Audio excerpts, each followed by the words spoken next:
No, no, that never crossed my mind. I mean, you know, he's my son. I love him. It doesn't matter. That he's more important than anything that could. After Rob Reiner's passing, the heartbreak didn't stop at the funeral. It only got heavier. What started as mourning soon twisted into shock when the will was read. Roy and Jake sat frozen as the lawyer revealed the staggering truth. Every single penny of the $200 million fortune, built from decades of fame, film, and legacy, was going to charity. Not a cent left for the family. That moment flipped everything. Their sadness turned into raw disbelief, then straight-up anger. It felt like they'd been erased from their own family story. Sources say Jake lost his cool, telling close friends that their parents chose the world over their own blood. The tension exploded fast, and within hours, lawyers were on the phone. What started as grief was now turning into one of Hollywood's most heated inheritance battles. As the court filings began, shocking details started slipping out, each more personal than the last. The Reiner family's private world, once hidden behind Hollywood gates, was suddenly laid bare. It all traced back to that tragic night, December 14, 2025, when Rob Reiner and his wife, Michelle Singer Reiner, were found lifeless in their Brentwood home. We're able to take into custody Nick Reiner, a suspect in this case. He was subsequently booked. Nearly 2 weeks later, after the Los Angeles coroner wrapped up the examinations, the family finally managed to hold a quiet, private farewell, but the calm wouldn't last. The couple's remains were finally released to their family, marking another emotional turn in an already tragic story. By December 19th, official records confirmed that their eldest son, Jake Reiner, was listed as the informant on both death certificates, the one who personally received his parents' ashes. It was a heartbreaking responsibility no child ever wants to face. Documents from the Los Angeles County Department of Public Health verified that Rob and Michelle Reiner were indeed laid to rest. Their final journey took them to Mount Sinai Mortuary, a respected Jewish funeral home in the Hollywood Hills, an iconic place known for being the resting ground of many of Hollywood's most cherished legends. But Mount Sinai isn't just any cremation site. It's deeply tied to the nearby Mount Sinai Memorial Park, a sacred place treasured by the Jewish community. The entire process was carried out quickly, honoring the Jewish custom that calls for burial or cremation as soon as possible out of deep respect for the deceased. Then came an emotional confession that stunned many. Jake opened up saying, "Let's say I had a problem, which I probably did for a while, with weed. I was pretty addicted, like 15 to 25 joints a day." He admitted he'd been on so many different antidepressant and anti-anxiety meds since I was like 15, 16. Jake even revealed that he'd battled dark thoughts, saying he'd been suicidal, but thankfully never acted on it. His honesty hit hard, revealing the pain behind the fame. Still drowning in grief, Roy and Jake Reiner kept everything low-key, steering clear of the media spotlight. No flashy memorials, no red carpets, no cameras, just a quiet circle of close friends and family mourning together. In a touching and deeply emotional gesture, Rob and Michelle's ashes were taken to Jake's home, a way for their children to keep their parents close during those painful, sleepless nights. Sources close to the family shared that no final choice had been made about a permanent resting place yet. Every decision still felt too raw, too soon. Some whispered that the ashes might one day be scattered somewhere special, a place that meant something to Rob and Michelle, while others hinted they could be partially kept in the Reiner family cemetery. But that moment of peace didn't last long, not even close. Cameras from major outlets, ABC News, Fox News, NBC, you name it, soon caught Roy and Jake stepping into a top Beverly Hills law firm known for handling the most high-stakes inheritance battles in Hollywood. Wearing all black and dark shades, they looked drained, faces marked with heartbreak and exhaustion. They didn't say a word as photographers shouted questions, but those few silent seconds were enough to light up the internet. Within hours, the images were everywhere, splashed across headlines screaming about a $200 million inheritance war. Fans were left buzzing, asking the same burning question: why were the Reiner brothers meeting lawyers so soon after their parents' deaths? What made everything even more confusing was that there hadn't been any official word about how Rob and Michelle's assets would be divided, or even confirmation that the will had been formally opened. Roy kept completely silent, her eyes red and heavy with grief, while Jake walked a few steps ahead, almost shielding her from the storm of flashing cameras. Reporters swarmed them, throwing out questions like daggers, each one colder than the last. "Has Rob Reiner's will been validated yet?" one journalist shouted, while another pushed through the crowd demanding, "Who's controlling the assets until it's settled?" Their voices echoed down the hallway, clashing against the heartbreak of two siblings who were still trying to survive the loss of their parents barely 2 weeks ago. It was brutal. And just when everyone thought the story couldn't get more emotional, boom! A shocking revelation dropped like a bombshell. A source close to the family leaked that Rob Reiner had made a move no one saw coming. Nearly every dollar of his estimated $200 million fortune had been left to charitable foundations, not just a portion, almost all of it. At first, the news spread quietly, whispered between insiders and reporters, but the shock waves hit fast. Soon, everyone was talking about it. Fans, media, even Hollywood insiders were stunned. According to one longtime family friend, Rob's decision wasn't about turning his back on his kids. It was about his core beliefs. He'd always preached that people should build their own paths, not rely on family money. He once told friends that too much inherited wealth can make you soft, steal your fire, your focus, your reason to fight for something real. His will was proof he meant every word. According to that same close friend, Rob Reiner never stopped talking about independence. It was practically his life mantra.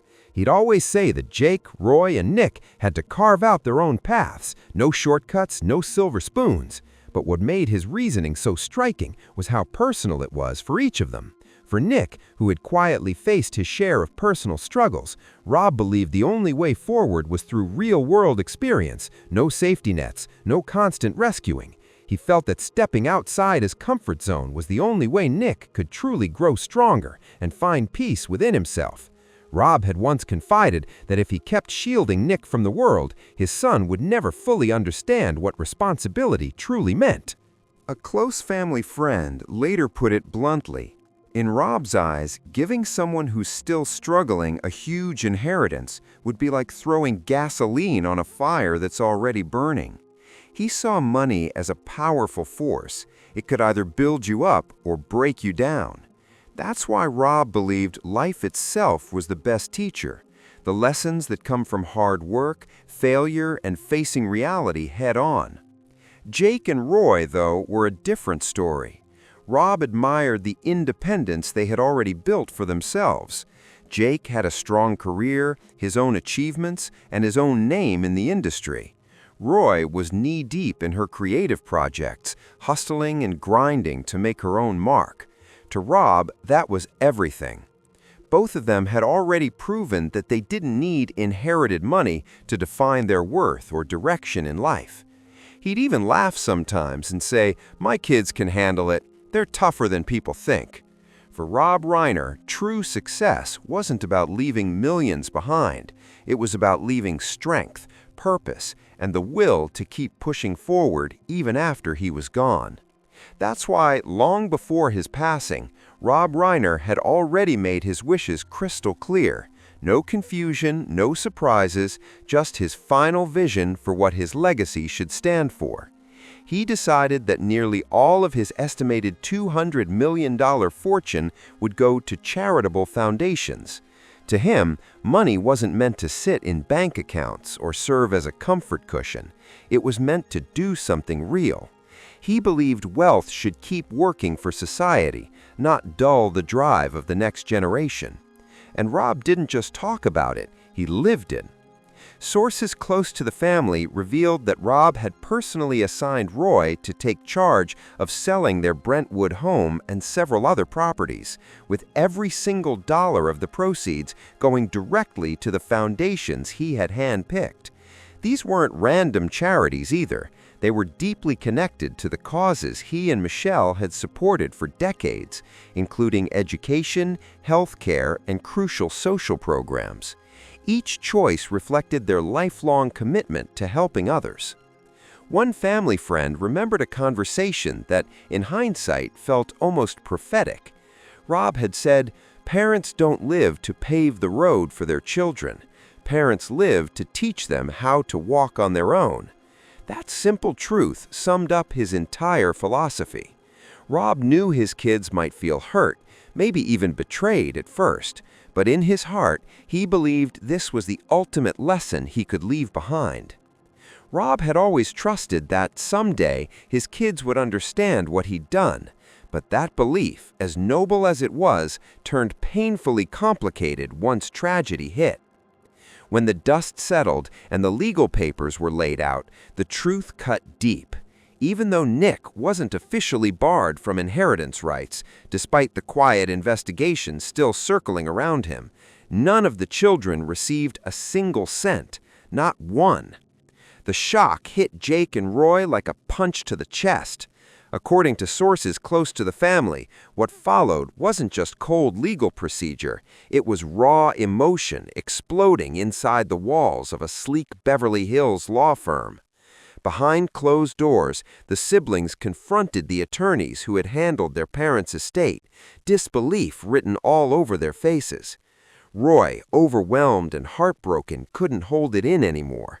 She reportedly broke down in tears, saying, "This isn't fair."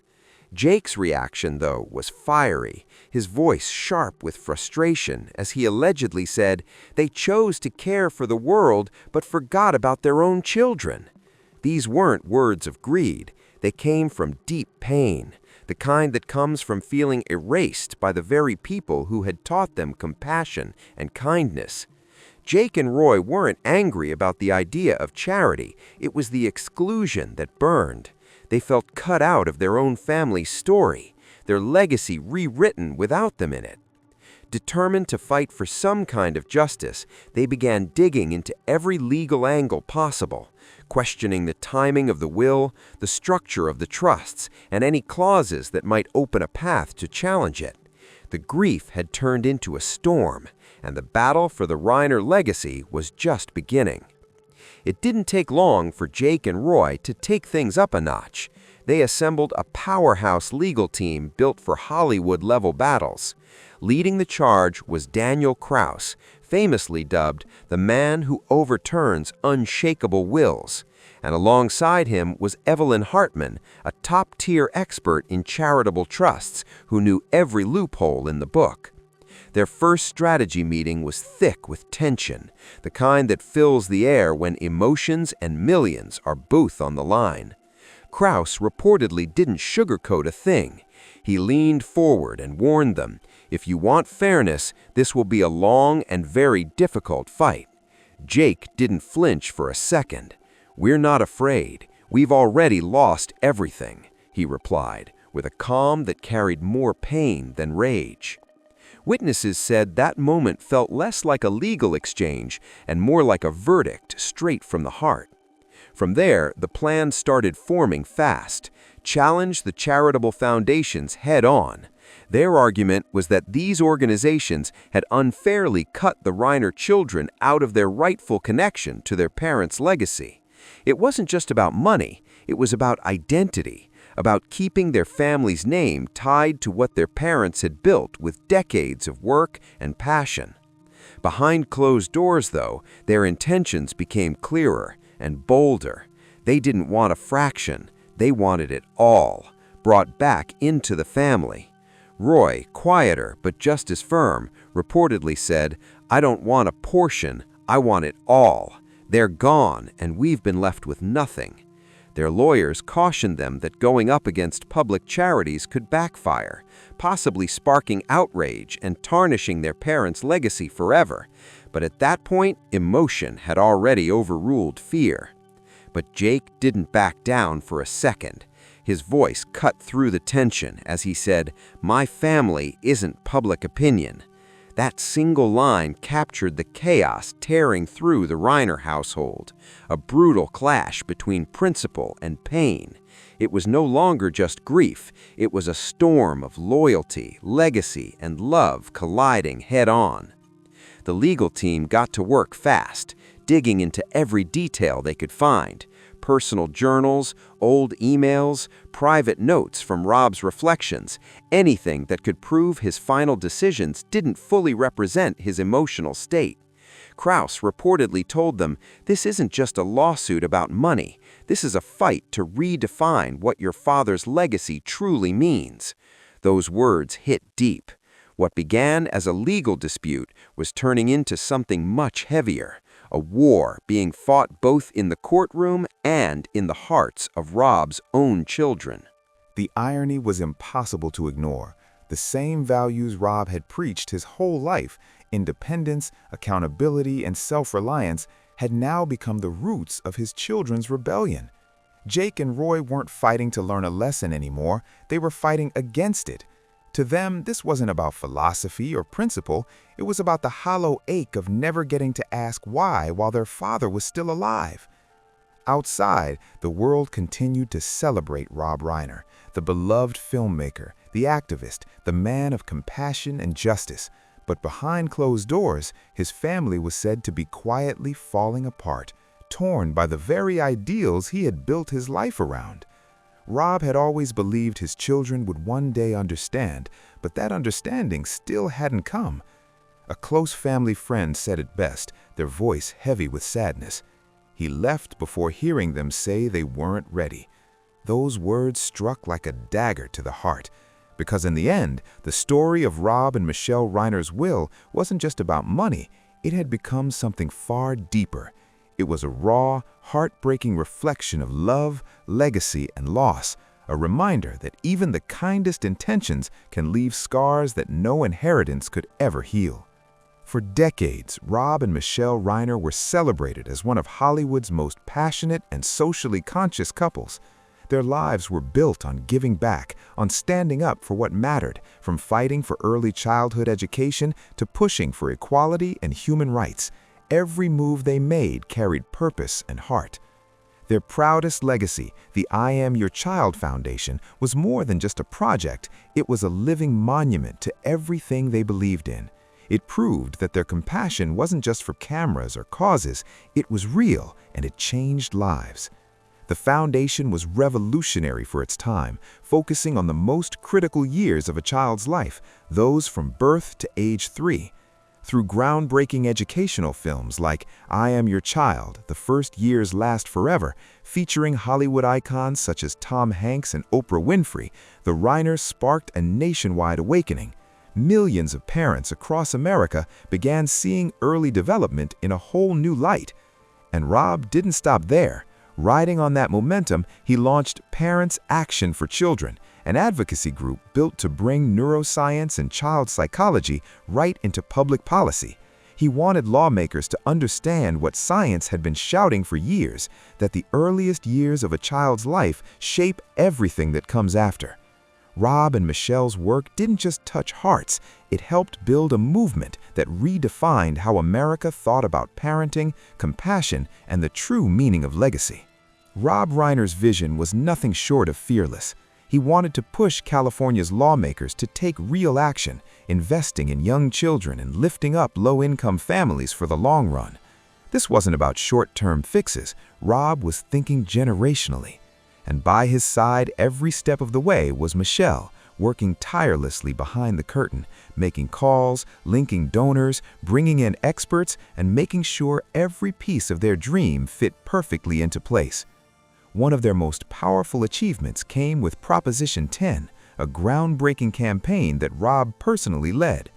The goal was simple but revolutionary: to place a small tax on tobacco products and funnel every penny of that money straight into programs for children. That initiative became First 5 California, focused on giving kids under the age of 5 a fair start in life through better health care, early education, and emotional development. The result? Billions of dollars invested in helping children not just survive, but truly thrive. Even today, many call it one of the most inspiring examples of activism and public policy working hand in hand for real, lasting change. But Rob's drive for justice didn't stop there, not even close.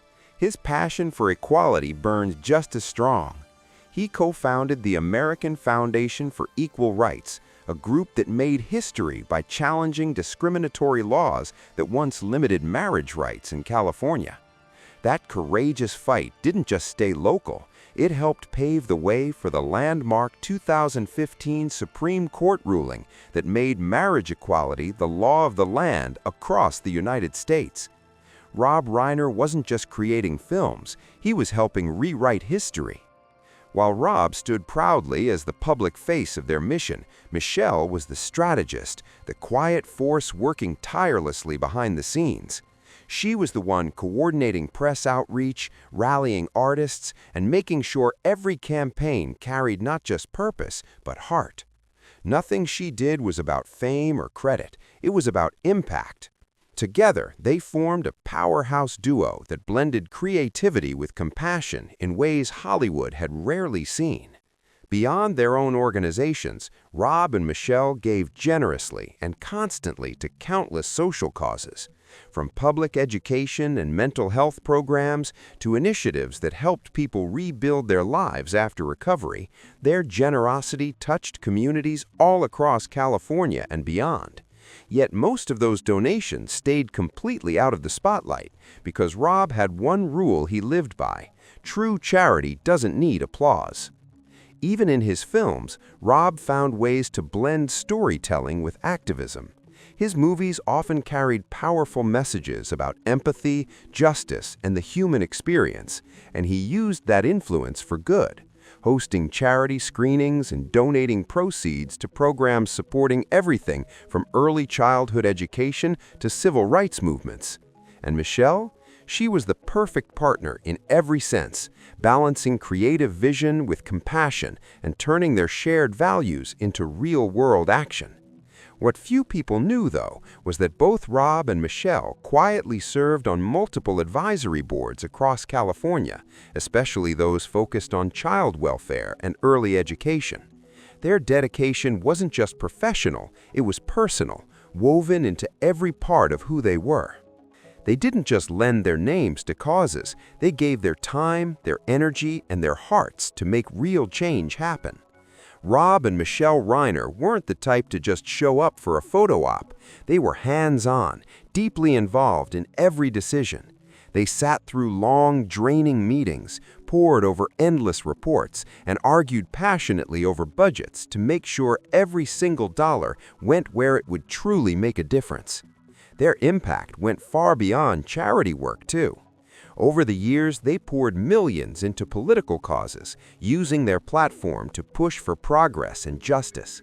They hosted some of Hollywood's most high-profile fundraisers for figures like Al Gore, Hillary Clinton, and Joe Biden, gatherings that drew the biggest stars and the brightest minds, all united by the same goal: change that mattered.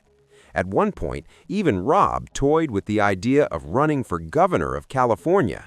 But after serious thought, he turned it down, realizing that his power didn't come from politics, it came from advocacy and storytelling. That was his real calling. His voice and his films had already influenced more hearts than any campaign could.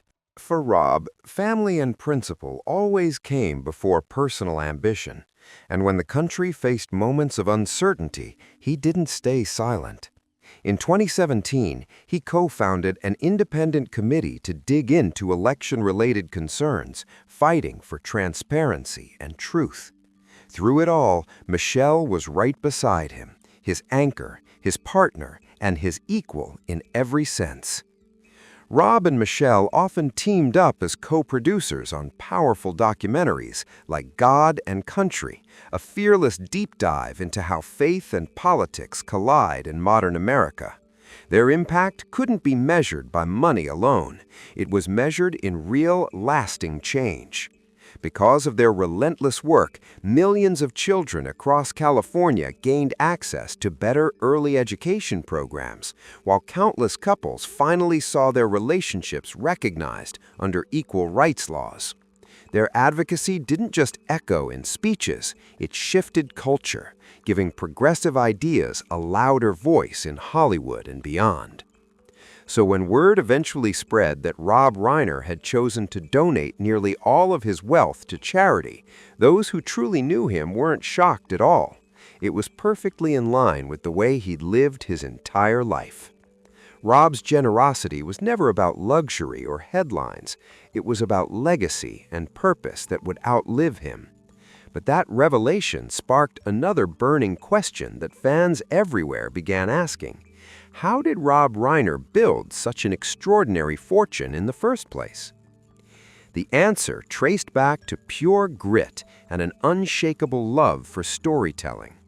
Rob's journey started in front of the camera with his breakout role as Michael "Meathead" Stivic on the groundbreaking TV classic All in the Family. The role made him a household name, earning him fame, respect, and the foundation to launch one of Hollywood's most legendary careers. But Rob's true power and the core of his massive fortune came from what he did behind the camera. As a director and producer, he delivered one unforgettable hit after another, crafting stories that defined generations and proving that his creative genius went far beyond acting. Each success wasn't just entertainment, it was history in the making.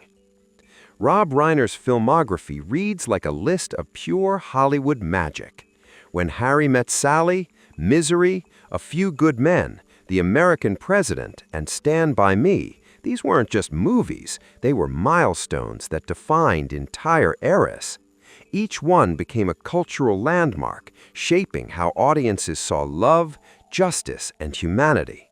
And beyond the artistry, they were box office gold. At the peak of his success in the late 1980s and 1990s, Rob was earning director fees in the tens of millions for each film, on top of the massive back-end profits that kept rolling in long after the credits stopped playing. His projects didn't just make money once, they kept paying out for decades. That perfect mix of creativity, passion, and sharp business instincts transformed Rob from a respected actor into one of Hollywood's most trusted and visionary filmmakers. It also laid the financial groundwork for what would later become one of the most emotionally charged inheritance battles in Hollywood history. But the real turning point in Rob's financial journey came in 1987 when he co-founded Castle Rock Entertainment. That move changed everything. The company exploded into a powerhouse, producing some of the most iconic works in film and television history, classics like Seinfeld and The Shawshank Redemption. When Castle Rock was eventually sold and restructured in the early 1990s, Rob walked away with an enormous payout from his ownership stake, a fortune that cemented his status as not just a creative force, but a business legend. That Castle Rock deal wasn't just another Hollywood payday. It marked the single biggest leap in Rob Reiner's personal fortune. But his wealth didn't come from film alone. Rob was also incredibly smart when it came to real estate. In 1991, he purchased his main residence, the now iconic Brentwood Mansion, from his longtime friend and mentor Norman Lear for about $4.75 million. Today, that same estate is valued somewhere between $10 and $13.5 million, a true Hollywood gem that only grew more valuable over time. And that wasn't his only prized property. Rob also owned a breathtaking beachfront villa in Malibu's elite colony neighborhood, one of the most exclusive stretches of sand in the world. He bought it in the 1990s for around $4 million, and now it's estimated to be worth a jaw-dropping $20 million. During the summer seasons, that villa could rent for as much as $150,000 per month. Talk about prime real estate power. But Rob's portfolio stretched far beyond Malibu and Brentwood. He quietly held multiple luxury homes across Beverly Hills and other top-tier Los Angeles neighborhoods. As the Hollywood property market exploded, those investments multiplied in value, securing Rob's financial stability for decades to come. Still, his fortune didn't rely on real estate alone. Rob's creative legacy kept generating income long after he left the director's chair. Timeless classics like This Is Spinal Tap and When Harry Met Sally continued streaming worldwide, airing on TV, and pulling in steady royalties year after year. Each payment might have seemed small by itself, but together they built into an ever-growing fortune that never stopped flowing. One of Rob's proudest later life wins came when he finally resolved the long-running copyright dispute over This Is Spinal Tap. The settlement gave Rob and his co-creators greater control over their creative and financial rights, a symbolic and practical victory. It wasn't just about money, it was about reclaiming ownership of the art that built his legacy. That move didn't just protect his work, it strengthened his long-term income and cemented his name as both an artist and a savvy businessman. Rob handled his finances with the same precision he brought to his films, careful, strategic, and always thinking ahead. He built a diverse investment portfolio, mixing stocks with other stable assets to keep his wealth steady, especially during the years when he took breaks from directing. Those moves didn't make headlines, but they quietly kept his fortune secure through every Hollywood high and low. What many people never realized, though, was how deeply Michelle Singer Reiner was involved in all of it. She wasn't just his partner in love, she was his partner in strategy. Michelle co-produced films, advised on projects, and helped make major financial decisions that shaped the Reiner empire. Her insight protected their family from the financial chaos that had destroyed so many other Hollywood careers. She was the quiet architect behind their stability. Piece by piece, from All in the Family to Castle Rock Entertainment to his blockbuster films, lifelong royalties, and high-value real estate in Brentwood and Malibu, Rob had built an empire worth an estimated $200 million. It was the product of pure talent, relentless effort, and unwavering passion. But when he was gone, that empire turned into something much darker, a storm of confusion and heartbreak. Because when Rob's will was finally read, it hit like a thunderclap. His entire estate, the result of 50 years of imagination, creativity, and hard work, had not been left to his children. Instead, every dollar, every property, every right had been directed toward the charitable foundations and causes he had championed all his life. The same fortune that once represented love and legacy had suddenly become the center of emotional chaos, a twist that no one in the Reiner family could have seen coming. It was a noble, selfless act, but one that left his family shattered. To the world, Rob Reiner's final decision looked like the ultimate gesture of compassion, a man giving everything back to society, a legacy of generosity and purpose. But to his children, it felt like the deepest distance, as though they had been left outside their father's final embrace. The contrast between public admiration and private pain was heartbreaking. Did Rob truly believe that real love meant teaching independence by leaving behind nothing material? Or was it a decision made in quiet solitude after years of emotional distance that no amount of wealth could repair? Those haunting questions still linger, unanswered, hanging heavy over the story of a man whose final act blurred the line between love and loss. Was Rob Reiner's last move one of ultimate compassion, or was it quiet heartbreak? Was it wisdom or misunderstanding? Maybe it was both. One thing's certain, his story remains a powerful reflection of how legacy, pride, and emotion can collide in ways that forever change a family's history. Our deepest condolences to the family of Rob and Michelle Reiner. May they find peace, understanding, and comfort as they continue to honor the incredible lives and impact their parents left behind. Thank you for staying with this story until the end, a story built on legacy, love, and unspoken pain.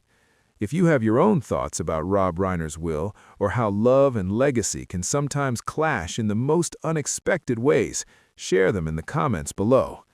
And if you want to uncover more stories like this, powerful families, hidden truths, and legacies that echo long after the lights fade, don't forget to like, share, and subscribe to Velvet Screen Secrets. Turn on notifications, because some Hollywood stories, even after the final page is turned, never truly end.